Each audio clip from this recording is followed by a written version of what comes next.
Welcome!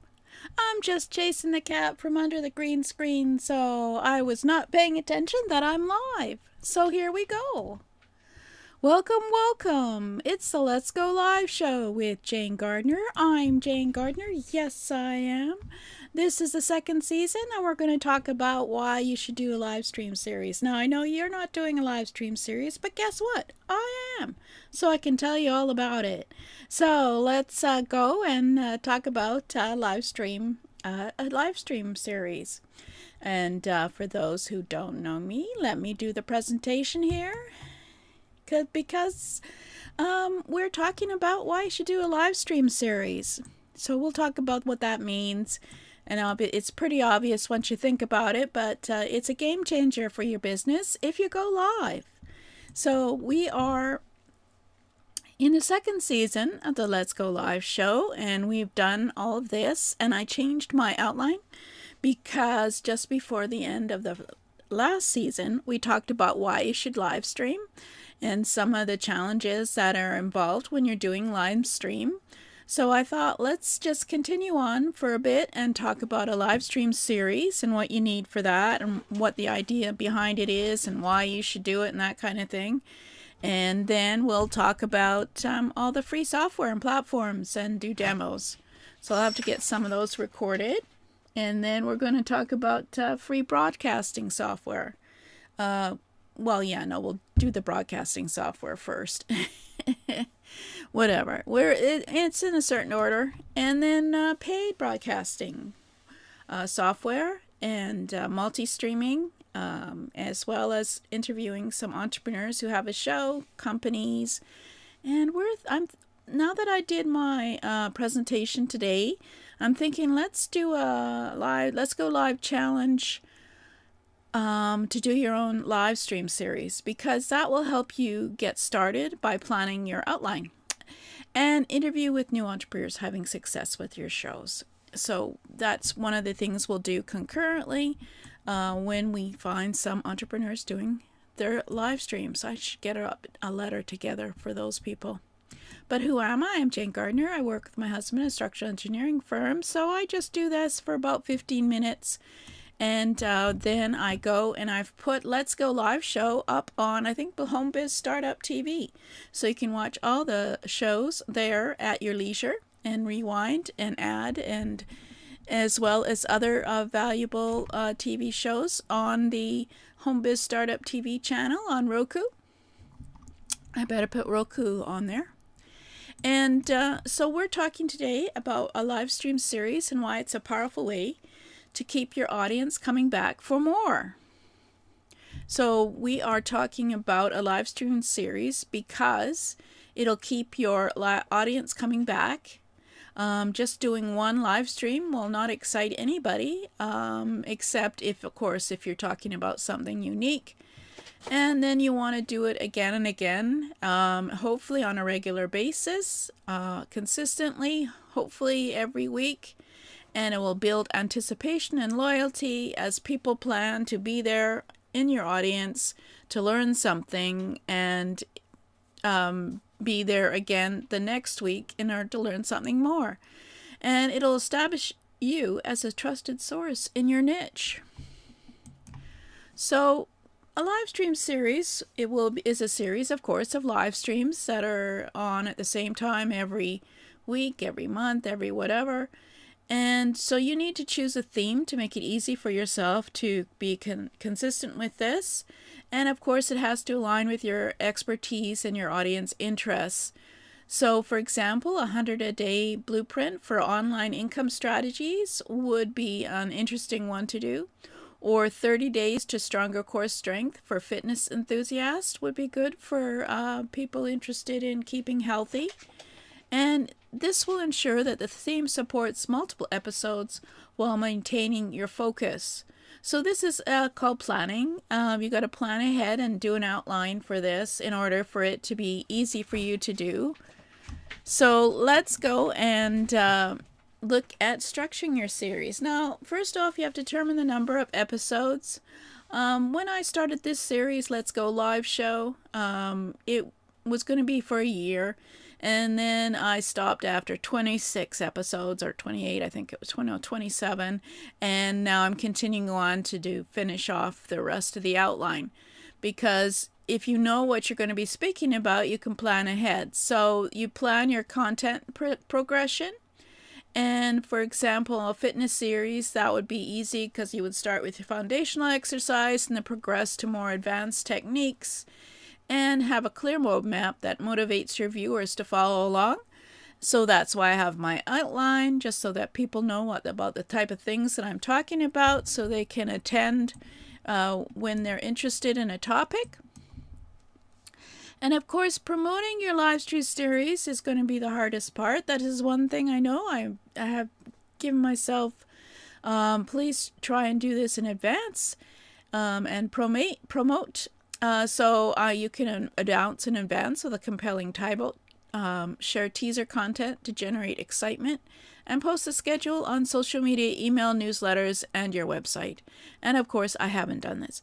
The only notification you get is you happen to be on Facebook, and I start the live stream schedule at 15 minutes before. So that's, not the best promotion, and I'm giving myself a slap for not doing it properly. So hopefully next week. Anyway, promotional example. An example post. Mark your calendar. Starting next Monday, I'll be going live every week for my $100 a day blueprint series. Don't miss the first episode on affiliate marketing basics. So you give a promotion that tells you a little bit about what the upcoming show will be, so that people will mark their calendar and maybe they will attend and be there. So this is a good way to maintain engagement and remind viewers about upcoming episodes. So next week we'll be diving into freelance strategies, so make sure to tune in. So this builds continuity between episodes to encourage repeat attendance. So this is an excellent way to have some activity out there on the internet. And of course you can do cross-platform promotion and repurposing. You can share highlights and key takeaways on social media. Use short clips as teasers for upcoming episodes. And yes, I'm not doing any of this, so I have got to remember to do this. And now that I have a Kapwing, Kapwing, I think it's .net or anyway, I can do actually short clips, and it will do short clips for me. And it will attract new viewers and maintain audience interest between streams. So this is a good way to get people interested in seeing your live stream. And of course, having live stream tools and equipment that are good quality and they're easy to use. So there are options for every budget and experience.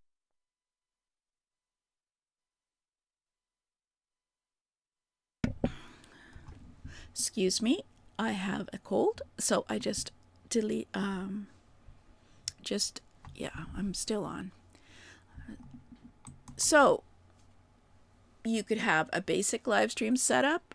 I know you probably know this already, but you can use your smartphone and connect on the internet, and you just put it on a tripod for stability and facing you, and get a ring light for even lighting. And this is simple and effective for most scenarios.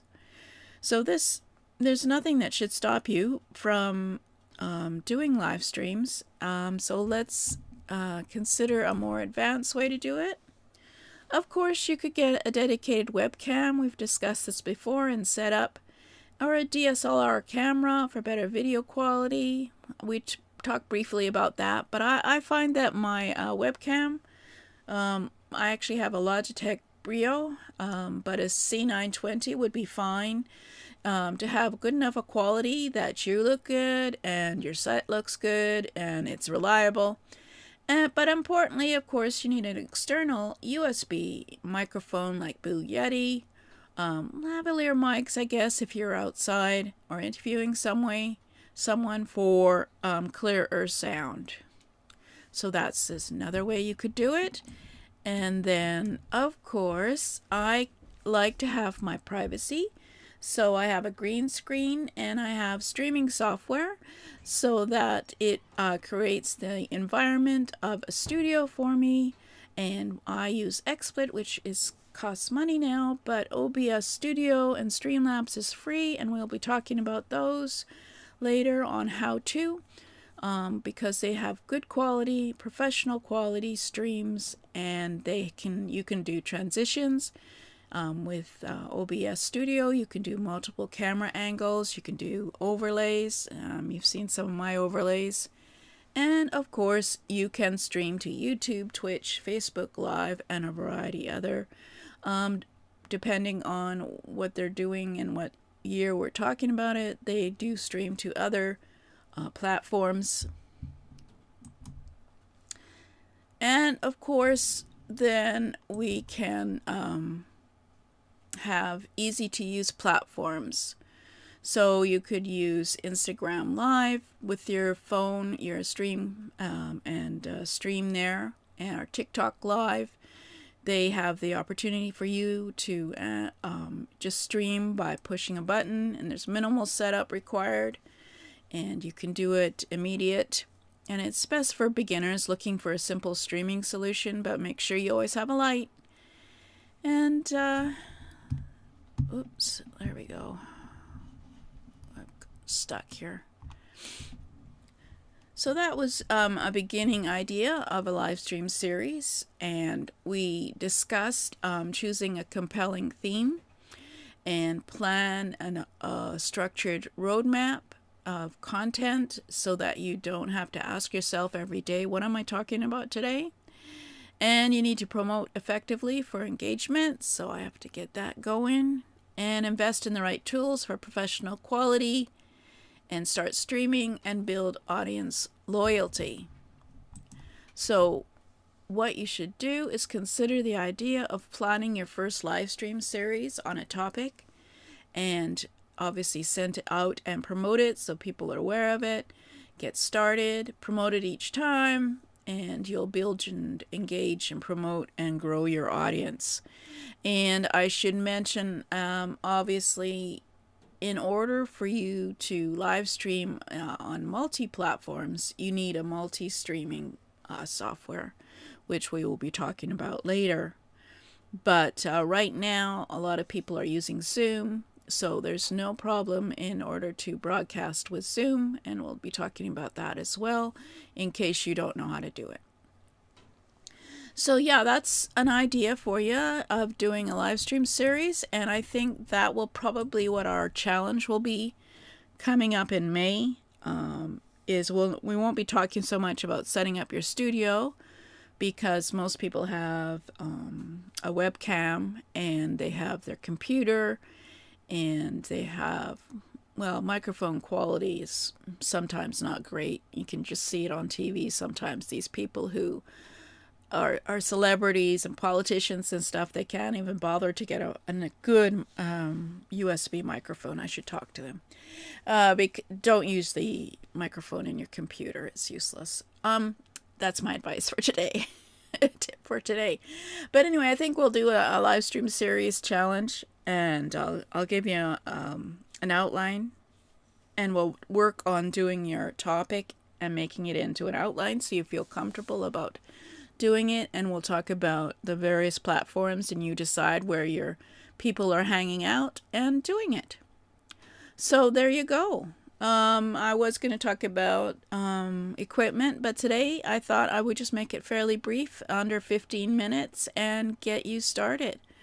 So we were going to talk about OBS, but I decided to talk about the series first, and I'll decide whether or not we need to go onto the software. Probably do.